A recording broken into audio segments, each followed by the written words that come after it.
If you have heard of the self-determination theory, you will understand that autonomy is a very important factor in students' motivation. But many years ago, I didn't believe in that. I didn't even believe that the theories work for my students. Because back then, every time I empowered my students, I would see them very unmotivated, very disengaged. Then I would see the whole class very messy.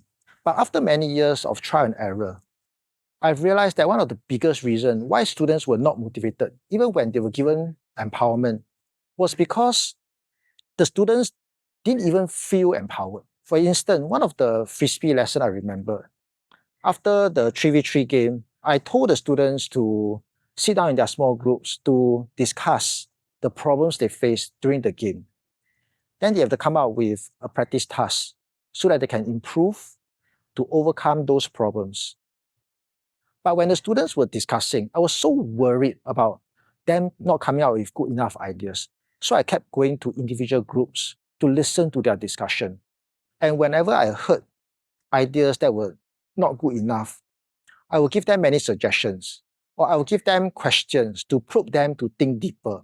After many years, I realized that this is precisely the reason why they were not motivated. Because they felt I didn't trust them enough. I was constantly checking on them, giving them so many feedback to improve on their ideas. And they realized that there was no point in coming up with their own ideas because every idea they came up with was never good enough for me. I think we need to understand that thinking is a skill, just like any other skill.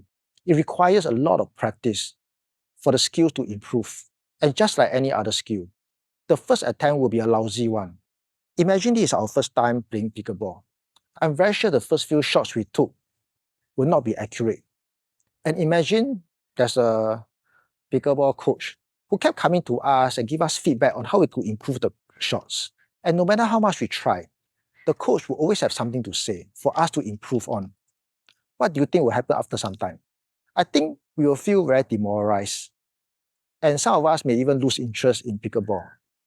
If the coach really wants us to improve on our pickleball skills, I think he should affirm our effort so that we are more motivated to carry on the practice. Imagine we took a shot and the ball went out of the court. Instead of telling us that we should try to keep the ball in the court, the coach affirmed our effort, telling us it was a good try and we should carry on the practice because it will only get better. Then every time we have some slight improvement, the coach will tell us what went well in the shots. I think we will be a lot more motivated to want to carry on practice and practice and practice. And with enough practice, our skills will definitely improve. Similarly, in the classroom, if we want our students to think deeper, we should affirm their effort for coming up with their own ideas. Yes, maybe the ideas were really not good enough. So what? It's their first attempt, their second attempt. It's their first time going out of their comfort zone to think of ideas on their own. Shouldn't we praise them for that? Because I realized that every time I affirm my students' effort for thinking for themselves, to coming out with their own ideas, the students will suddenly become very motivated to want to improve on their ideas even more.